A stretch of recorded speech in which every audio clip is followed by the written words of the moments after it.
Hello everyone, welcome back to my channel Harmony of Physics with Matrix. So today in this video I'm going to derive the second formula of uniformly accelerated motion, that is nothing but position time relation. Okay, so if there is anyone who have not yet watched my previous video, then they can go through those videos, and in those videos they can come to know about the first formula, that means the velocity time relation of uniformly accelerated motion.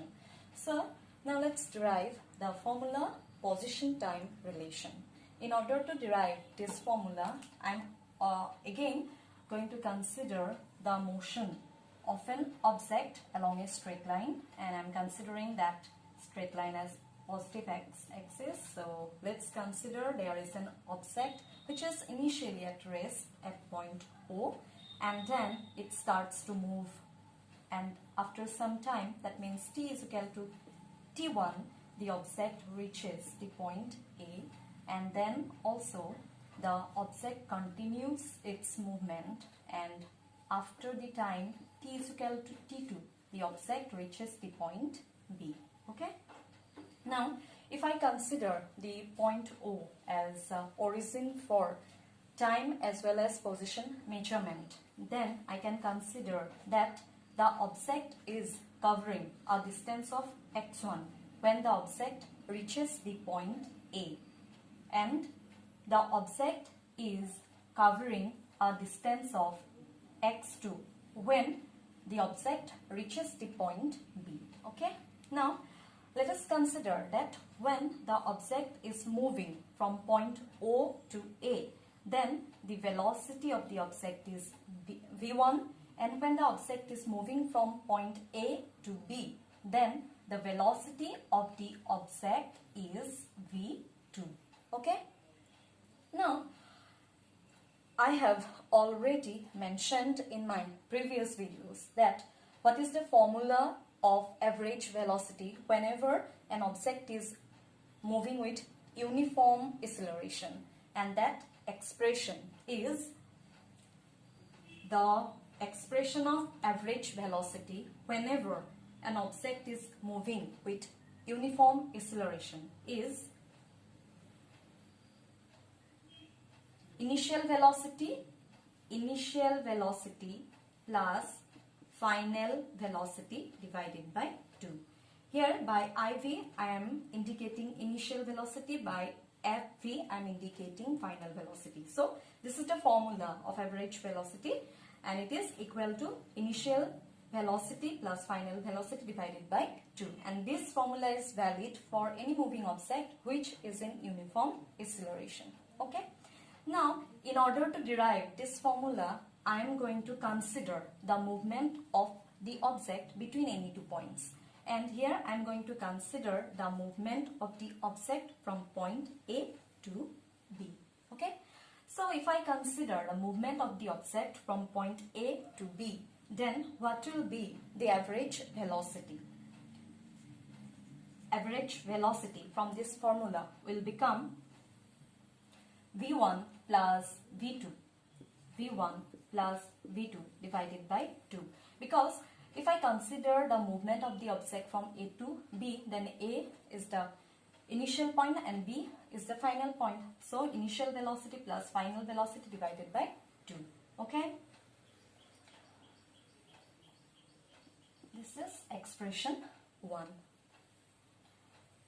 But there is also another expression of average velocity, and that expression of average velocity is displacement divided by time taken. So I am considering the movement of the object from point A to B. That's why during the movement of the object from point A to B, what will be the displacement? x2 minus x1, or we can write that displacement as AB. Okay, and time taken during the movement from point A to B will be t2 minus t1. Now what is the value of this displacement AB? we can get the value of this displacement AB from this figure, and that is nothing but x2 minus x1. x2 minus x1 divided by t2 minus t1. So this is another expression of average velocity. Okay. Now what I have to do, that I have to simplify these two equations, equation 1 and equation 2. Okay. From equation 2, what I can get, x2 minus x1 is equal to, these two terms will get multiplied, VAV into T2 minus T1. Okay. Now in this equation 3, I can put the value of average velocity from equation 1. So if I put the value of average velocity from equation 1 in equation 3, then what will be the outcome? Equation 1 gives average velocity is v1 plus v2 divided by 2 into t2 minus t1. Okay. Now I have to simplify this equation. So again I am going to put another equation number, that is equation 4. While deriving velocity time relation, we came to know a relation which was v2 is equal to v1 plus a into t2 minus t1. You all may remember that. So I am going to put this value in place of v2 in equation 4. Then what will be the outcome? Let's see.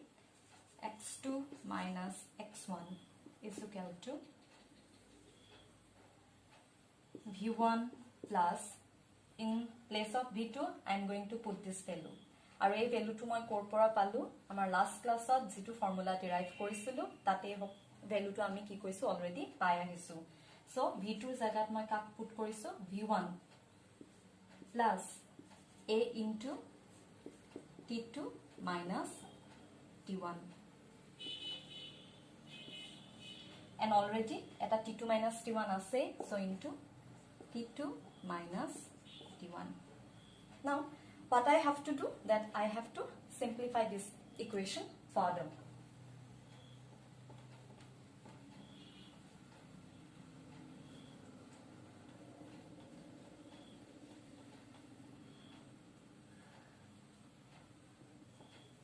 x2 minus x1 is equal to v1 plus, divided by 2, v1 plus v1, that means twice v1 plus a into t2 minus t1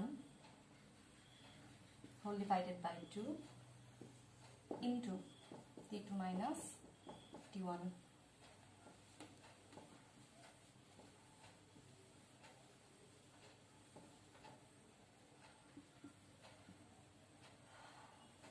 Twice v1 by 2 plus a into t2 minus t1 divided by 2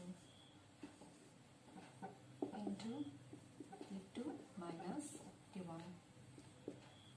So this gets cancelled, v1 plus a into t2 minus t1 whole bracket into t2 minus t1, or v1 into, if this term multiplied by each of these bracketed term, then v1 into t2 minus t1 plus a into t2 minus t1 whole square. Okay. Now let's put this as equation number 5. Now I am going to consider few terms in equation 5 in this way. So what I am going to consider that x2 is equal to x. Let's consider, okay, this is nothing but an assumption. Let's consider x2 is equal to x, x1 is equal to x naught, t2 minus t1 is equal to t. Okay, then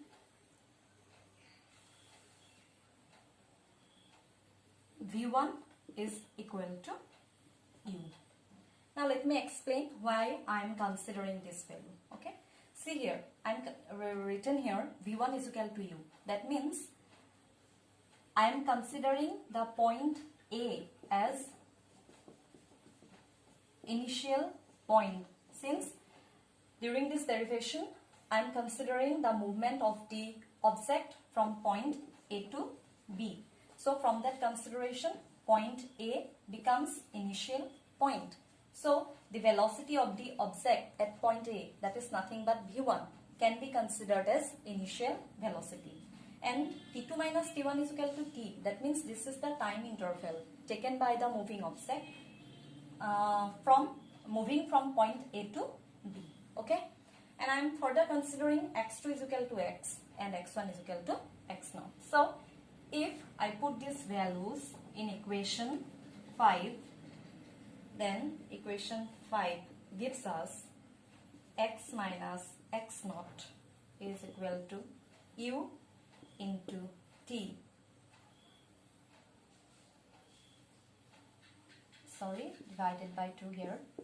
I forgot to put, plus a by 2 whole bracket 3 whole square. So